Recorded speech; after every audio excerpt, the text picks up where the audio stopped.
a little after 11. There are supposed to be a couple more people, but we just want to get this thing started because everybody's here. So Tammy made some announcements. There is some refreshments over there during the talk. If you're feeling thirsty or hungry, by all means, it's okay. You're not going to insult me. You can get up, go over, grab something to eat. There's also a restroom down the hall to the right. Again, you don't have to sit through the whole talk. If you need to use it, by all means, go out there and do so. So you don't have to raise your hand. I may knock you back down a little bit, but we'll see what happens. So for those who don't know me, I'm Dr. Doug. I'm the chiropractor here at BC Family Chiropractic. Welcome. For those of you who do know me, I'm still Dr. Doug with BC Family Chiropractic. We have obviously a number of talks we've been doing. We've been doing them for the last couple of months, and we're going to continue to do some as time goes on. After this talk, we do have a little handout to kind of get some feedback. You know, we want to try and educate you on what you're really interested in. These are some topics that I came up with that I think are pretty interesting and everybody should know about them. For those of you who are not patients and you don't know a lot about chiropractic, you might be wondering, what's a chiropractor doing talking about things like your immune system, the 3 worst foods to eat and why. Pregnancy, you can probably derive your own conclusion on that one. But then this last one here, we have one called 21 Days to a Happier You. So most people think that chiropractic is about the back because that's where we work. But the reason why we as chiropractors work on the back is because that's where the spine is. And inside the spine is something called the spinal cord. It's the central nervous system. It's what controls everything. And that nervous system regulates every cell, every organ, every tissue in the body. So it tells your heart to beat, your lungs to breathe, your stomach to digest food like you're eating now, and so forth. So as a chiropractor, my main focus is not just to twist the spine to get you out of pain, but it's to actually elevate and enhance the way that nervous system functions. There's 3 ways that you can do that. Spinal adjustments are one. That's a great way to do it. But also the things that you eat can affect adversely or positively affect how that nervous system works. So those that are patients, great, you're under care for adjustments, but let's try and, as Emeril Lagasse says, kick it up a notch and maybe get your nervous systems working even better by staying away from these 3 very deadly foods. Okay? And then the last component is your mind, your mental. You can run your nervous system rampant by stressing out and worrying about things too often.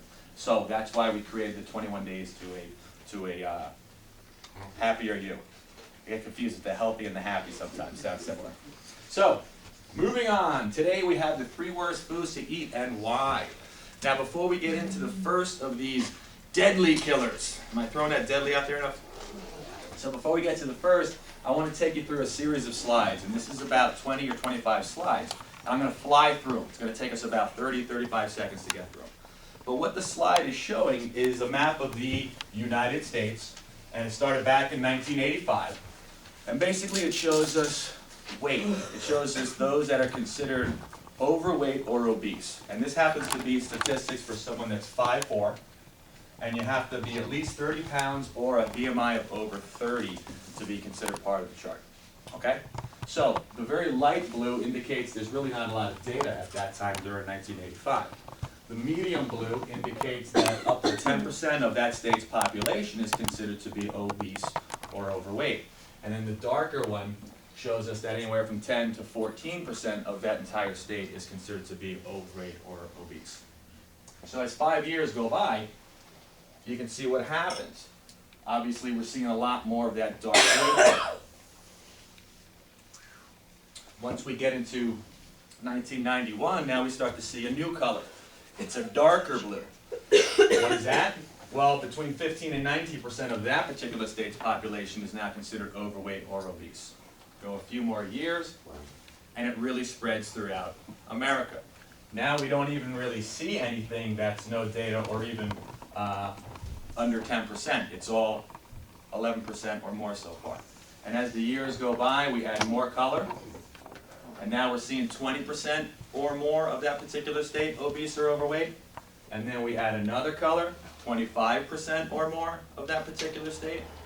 And then we finally come to 30% or more, and we're just getting heavier and heavier as a nation. Until 2008, where it really starts to spread again. So, what do you think happens? Wow! I mean, what do you think happens in 2012? Well, I don't have a chart for you because I couldn't find that chart. They only went to 2008. But you can imagine that the trend probably didn't go backwards. It probably moved forward. Okay? Okay, so chances are we're probably seeing a lot more of the reds than we are the oranges. It's actually been estimated that almost close to 1 out of 3 people are considered overweight or obese. You know, we got more diet books, we got more nutritional programs, we have more diet pills than I know that are out there, and now we're even seeing an increase in surgical weight loss. So, drug your body to stop eating and hack off parts to lose weight, it just doesn't make any sense. So there's got to be a better way. So we're going to talk about the first of the foods, and I'm sure all of you could probably guess it. You want to throw some guesses? Sugar. Anybody want to guess anything besides sugar? Starch. Fats. Trans fats. Starches. Starches. Hot dogs. I'll give you a hint. The first 2 foods we're going to talk about are actually ingredients. So most people are right. Most people are right off the bat. It's sugar. Sugar is probably by far the most toxic, one of the most toxic things you can really put into your body. Now, when I say sugar, most people think of table sugar. I can't tell you how many patients say, hey, Dr. Doug, you know, is there anything I can do to lose weight, or is there anything I can do to be healthier? And I say, yes, you can reduce or eliminate your sugar intake. And they say, I don't take sugar. I say, really? And because they're thinking, I don't add sugar to anything. But they don't really know what sugar is because there's so many different names out there. Marketing is genius. If you don't like the word sugar, they'll throw a different name out there, and hopefully you don't know what that is, but it's really sugar, it's just a different form. So we're going to talk a little bit about some of those things. So before I knew anything about sugar, this is what I kind of thought sugar was.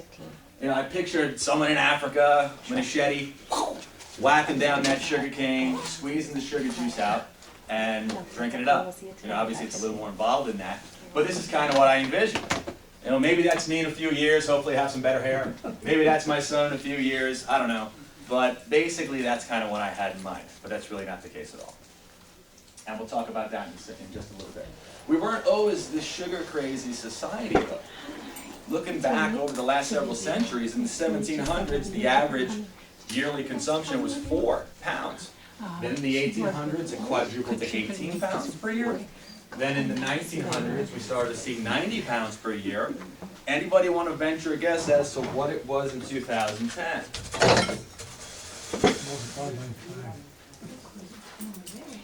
I think I just joked. Hopefully not. But it actually turns out to be 182 pounds per year. This is my magic box. Nobody was able to look in it. So this is 5 pounds of sugar. Can you believe it? So picture about 40 of these stacked up in front of me, so I'm almost hidden. And that's how much the average person eats on an annual basis if we equated grams of sugars to pounds. Does anybody here think they eat that much? I know what you're thinking. Those poor souls, you know, that's not me. I don't add that much sugar to my stuff. It's got to be somebody else. So let's see if your diet kind of matches up to it. So let's go through a typical daily thing. And I bet you most of you are probably going to think when we finish going through these few slides that you're probably looking at it and going, well, that's kind of what I eat. You know, I thought that was actually pretty good. So let's say you wanted to have the Special K. You didn't want the Trick cereal. You didn't want the Captain Crunch. You know, you saw here's the marketing thing. You saw the Special K lady with the white bathing suit, you know, sitting over by the pool, forming the letter K. Okay, and you figure she looks great. If I eat Special K, I'll look great too.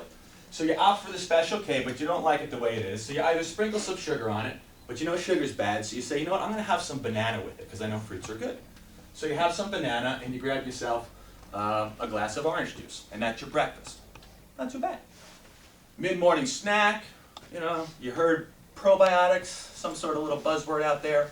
You heard it comes in yogurt, so you figure I'm going to have some yogurt, and I'm going to eat an apple because I know fruits are good for me, so I'm going to have some yogurt and some apple.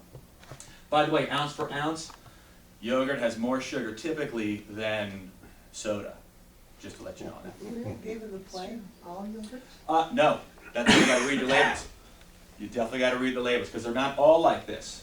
Yoplait is not much higher than the average. That's why I put that one in there.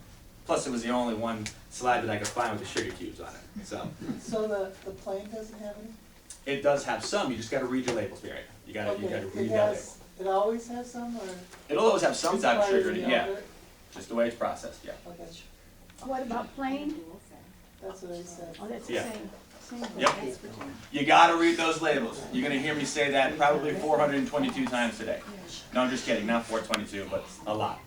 So I couldn't find another slide for a better lunch, but peanut butter and jelly isn't really all that terrible. You can actually get good ones. So basically, you can have a peanut butter and jelly sandwich for lunch, and then all of a sudden, snack time comes around, you're done eating. So mid-afternoon, you grab your, you heard these protein bars are really good for you. You know, you see the pictures of bodybuilders, they're working out. I want to look like that. He eats Cliff bars, let's have some of that. So there's your morning snack, and you need a little pick-me-up, so you grab yourself a Starbucks Frappuccino. Then dinner time comes around, you have a grilled chicken, not fried. You put some barbecue sauce on it because you can't stand the taste of it without any sauce. You grab yourself some beets. I would prefer the regular beets, but pickled beets is what the picture has. And at the end of the day, you say, you know what, I had a really good lunch, a really good breakfast. I had a healthy snack, I had a good lunch, a healthy snack again, decent dinner. I'm going to treat myself. I deserve a little bit of happiness in my life. I'm going to have myself a little cup of ice cream. And it doesn't have, you know, the chocolate syrup or anything like that, on just a basic one. So, any guess how many teaspoons you just ate? 30. Oh God, what, 75? 30, 75, 271 grams of sugar, which is 67 3/4 teaspoons. Now, any idea what that looks like? Anybody know what that looks like?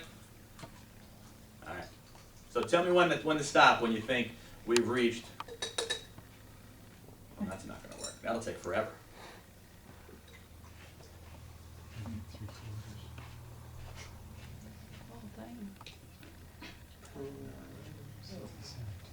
Anyone?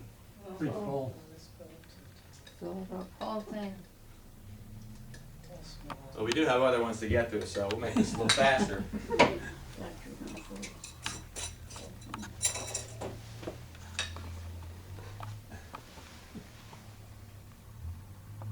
Okay. Stop. No, that's it. About there. That's about how much sugar that particular person ate, if you equated it to table sugar. They're really obviously not dumping this much on their food, but that's the hidden stuff that's in all these foods. Is that particular day better than your day? Is it about average of what you do? Or is it worse? So to create the awareness, it's not just enough for me to stand up here and say, hey listen everybody, stop eating sugar. Because who doesn't know you shouldn't eat sugar at this point? That'd be like me standing up and saying, okay, you shouldn't smoke. Thanks for coming out, you know, enjoy. So that's how much sugar is in that person's diet day to day. Now they're not going to have an ice cream every day, hopefully. Some people do. I'm not looking at anyone in particular when I say that. I'm just looking up. But, you know, maybe they have a Frappuccino every day, I don't know. Or maybe on the way to work, they see that Dunkin' Donuts. And they drive by and they turn in and they say, I'm just going to have a donut. But then the person at the window says, would you like to upgrade that to you know, a package or whatever they call it? I don't know what they call it in Dunkin' Donuts. But you can get 2 donuts and a coffee and it's going to save you money. I got to be crazy not to want to save money, so I'll have 2 donuts, a coffee, put some high fructose corn syrup in there, and let's get this thing moving. And that's just sugar on top of sugar in place of the ice cream that we took. So, how many pounds is that? Because those poor souls at 182 pounds of sugar a year, that's not you. It turns out to be just about over ½ a pound of sugar per day. And if you take 0.6 pounds daily, you multiply by 365 days a year, you get a whopping 219 pounds of sugar in 1 year. I don't know how they came up with the average of 182. Maybe that was a couple of years ago, but nowadays, I mean, that's actually, it doesn't look like too bad of a daily diet when you see it eaten that way. But they all add up. So, this is just, I can't make this up. This is just crazy. So here is something from Kentucky Fried Chicken. Complete your meal with a mega jug. That's a gallon of soda. Oh, no. I wouldn't tell you to drink a gallon of water with a meal, but you can complete your meal with a mega jug. And here it goes for $2.99, and you know we're going to do our fair share in the world. KFC says we're going to donate $1 to JDRF. Does anybody know what JDRF is? Yeah, Junior Diabetes Research Foundation. Oh, you got to help us find a cure. You know, we all need to sit down, drink a gallon of soda, and just figure out why are our kids having diabetes? Why are they gaining so much weight? I don't get it. Let's sit down with some soda and talk about it. Well, in the 1900s, they weren't eating that much sugar, right? So. Sugar's been around forever, but no, they didn't have it to the extreme that we have it this year. And they have a smaller, you know, they had a shorter lifespan. Okay. So how did that happen? There's 2 billion factors that can accompany that. Yeah. So we don't have time to go through all of them though. So sugar, people think of cakes, pies, cookies, juice, soda, candy, ice cream. That's your typical classic ones. But it's in spaghetti sauce, ketchup, and peanut butter. It's also in things like salad dressing, syrup, and honey. Don't worry, I didn't poison all of you. The salad dressing that I have out there is actually a very good dip. It's Marie's. You can get it in Wegmans. It's actually really good. Doesn't have any of the worst foods that we're going to talk about. But most salad dressings do have several really bad things in them. So it's really tough to find a good salad dressing out there. But then you also have most processed foods that most people don't think of. And then trail mix bars, fruit, and wine. Why the wine? Can't we just leave the wine alone, the poor wine? So it's in a lot of things. The American Heart Association states, and I don't know how we can honestly do this, but daily sugar intake should not exceed 6.5 teaspoons for women, 9.5 teaspoons for men. Isn't it a great day to be a man? You know, we get 3 extra teaspoons per day. That's great. And just to give you an idea, a 12-ounce can of soda is about 11 teaspoons. Right, so if you just have one soda, that kind of puts you over the top. So there's all sorts of types of sugars. And we're not going to go through all of them, but you have things like lactose, galactose, and maltose, glucose, sucrose, and fructose. That's a lot of O's. Don't worry about all the names. But things like molasses, syrup, and honey, cane juice, evaporated cane juice. This stands for high fructose corn syrup. Fructose corn syrup and corn syrup. So anytime you see that on the label, don't just read the proteins are this, carbs are that. Okay, on the carbs it says sugars, and sugars are 8 grams, and that's it. You want to read your ingredient list, because that's going to tell you how much of the product per weight is really the most. The higher up on the list it appears, the more there is of it in it.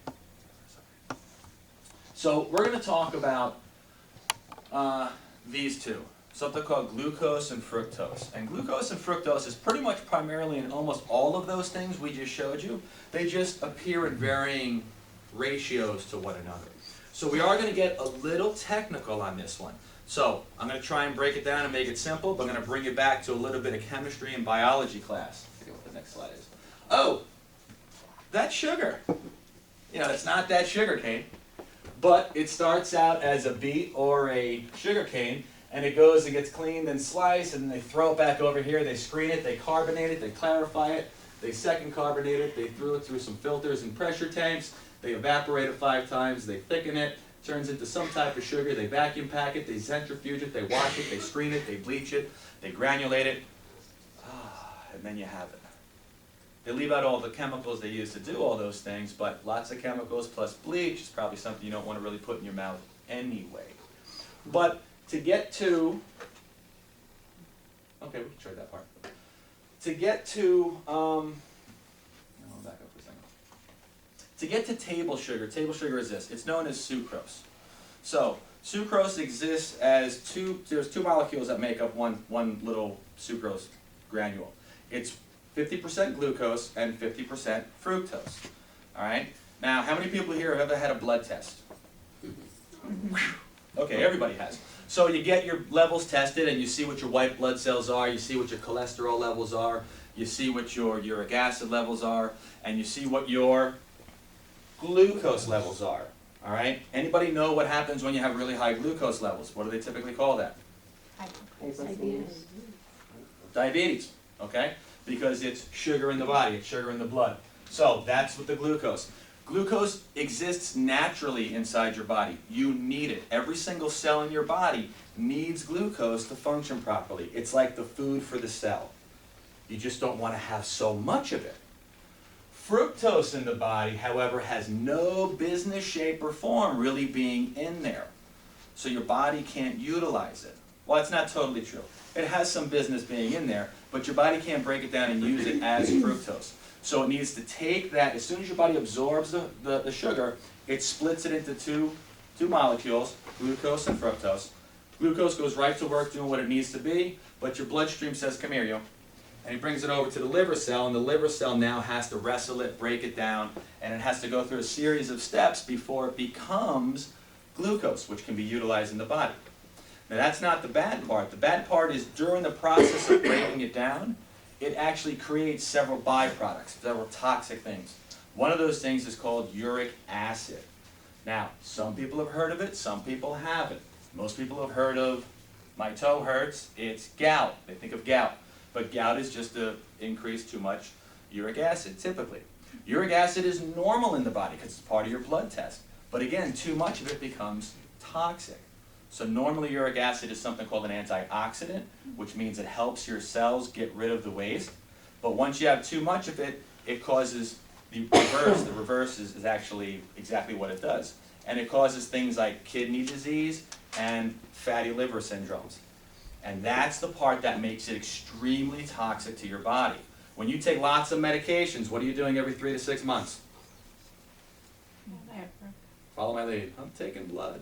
You're getting blood tests. Why? Because multiple medications overstress and tax the liver, and if you have abnormal liver enzymes, that's really seriously bad. You could actually die very quickly from that. So you have to check that when you're taking lots of drugs. When you eat lots of fructose, it is really overstressing your liver, and that can lead to all sorts of things. That's kind of my whole spiel on that. That's the sucrose one. The high fructose corn syrup, just as bad, but a little bit worse. Why? Because now it actually has a higher percentage of fructose than it does glucose. So your body actually has to work harder, it consumes more of the fructose, and it's more damaging for you. To get to high fructose corn syrup, you start with corn, not sugar, and you go chemicals, you throw some fungus in there. You know, we always want to throw fungus in something, I guess. So you add some fungus, more chemicals, and yes, more chemicals, you eventually get to high fructose corn syrup. And it actually is cheaper, and that's why they moved to that. When you were talking about medication, does that include like vitamins and things like that? Vitamins? No, it's not a medication. So supplements and things like that do not overtax the body, Okay. but once you start using, whether it's an over-the-counter medication, a prescription medication, anything like that. Anything your body doesn't normally have naturally, it has to break it down and recreate it and make it something the body can use. It can't use fructose, so that's why it has to make it something new. So, the health effects of too much sugar, it can cripple your immune system. We talked about that last month with Supersize My Immune System. Increased LDLs lowers HDLs, that's playing around with your cholesterol levels. Headaches, migraines, and seizures. MS, fibromyalgia, premature aging, attention hyperactivity disorders, violent behavior, cancer, gout, arthritis, and eczema, and all sorts of other things. It doesn't just make you heavy. You know, this whole talk, it's not just about weight control. You can be overweight and still quite healthy. Or you can look perfectly great on that scale and be a wreck. So you can't measure your health based upon what the number says on the scale that you step on. Because I don't care if you're 900 pounds or 100 pounds. If you eat sugar, it's going to damage your body. How? By the fructose, uric acid, liver problems, kidney problems, and that's what leads to this whole mess of stuff. Kind of makes sense? Okay. So what can you do from here? Well, that's a no-brainer. Stay away from sugar. You know, you should absolutely never give this stuff to your kids. I don't care how much they Hey! Who put my kids up there? Who did that? All right, the truth is you're not going to stay away from it 100%. You know, I stand up here and I say, don't eat sugar, don't eat sugar. And I don't know if you think I go out and I don't eat sugar, but I do. But I don't kid myself and say, nah, you know, I don't put any sugar on anything. There's a reality that I know it's in almost everything. That's actually my sundae right there. I haven't touched it yet. You won't find a picture of me eating an ice cream. I know. But I'm taking the picture. So I'm watching, you know, I'm taking a While picture. you're eating. Yeah, while I'm eating, and I'm just, you know, in my mind, I'm just seeing fructose molecules floating around my kids' bodies. No, that's not true. So again, you got to stay away from sugar. You got to recognize what it is. All right, we'll talk about that list in just a second. But sweeteners you could use, stevia. I tried it. I don't really like it, but some people do. If you must sweeten something, try it. Give it a shot. You can use something called dextrose. It's tough to find. I tried finding it. I looked in Wegmans again the other day. Dextrose is just 2 glucose molecules. So it's not glucose and fructose, it's glucose and glucose. Does that mean, hey, Dr. Doug said dextrose is a good choice?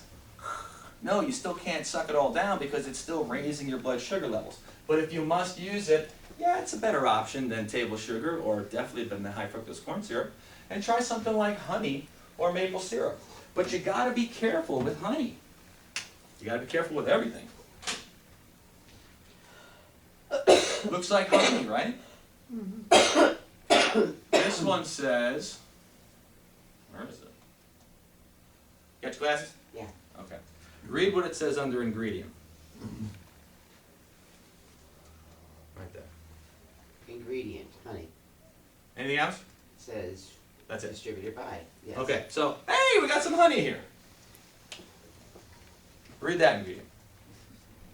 Can you? No, I can't even see with my glasses. It's so High small. fructose corn syrup, and honey last. Okay, so this is high fructose corn syrup. It's also corn syrup. I guess they just didn't get enough corn syrup here. They had to put it in twice because it's so good. And then the last one is honey. So we said that the majority of the product is listed first. So it's mostly high fructose corn syrup, and then it's corn syrup, and then honey is the absolute last. I mean, they could literally put a drop of honey in that, and technically they could call it honey. So if you're gonna use a sweetener, would it be better to get something that comes from nature and the bees? Not the birds and the bees, but the bees? Or is it better to get something that's that's processed over what we just saw there? Okay, obviously the answer is this. You can have your sweeteners.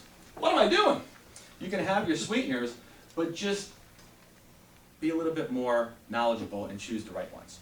So the artificial ones would be like Equal and Sweet and Low and all those other things they have. Those are artificial sweeteners, and I Yeah, would so say they're not- never use those. Yeah, I don't use any, but All I right. know a lot of people that do, so. Artificial sweeteners are just terrible. There's over 92 known side effects associated with aspartame alone.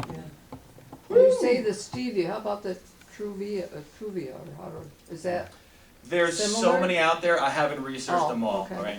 I'll be honest with yeah, you. it's But supposed to be from a leaf of a plant or something. there's agave ones, Yeah. there's all sorts of different ones. The ones that I feel comfortable saying, hey, try this stuff out, are the ones that you kind of see up there. Okay, thanks. There might be some other ones that are really good choices too, it's just I don't know the ins and outs of them that well.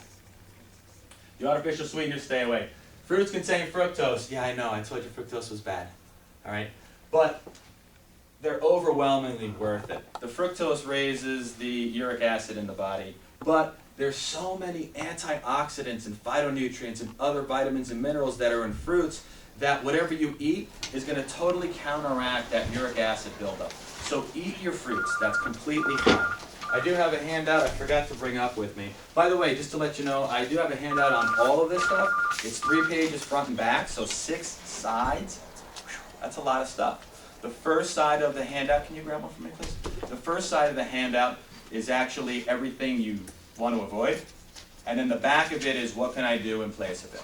And on this particular one, I gave a chart with it. And the chart basically says, okay, here's your fruits, and here's your levels of grams of fructose that are in it. You want to really try and stick to less than 25 grams per day of fructose. So just read through this stuff. The stuff that a lot of people eat are a bit high, like your orange and your apple, those are a bit higher. But things like kiwi, star fruit, even pineapple, apricots, cantaloupe, raspberries, those are pretty low on the fructose levels. I was surprised about pineapple myself because that's pretty sweet to me. But it came up with low grams of fructose. Maybe it's higher in glucose. I'm not exactly sure. But that, anyways, that's on one of your charts. Read your labels. Avoid anything that has those things listed as much as you can. And the higher up they appear on the list, the more there is of it. How many times do I have to say that? That's funny, it says avoid all those things, and it says molasses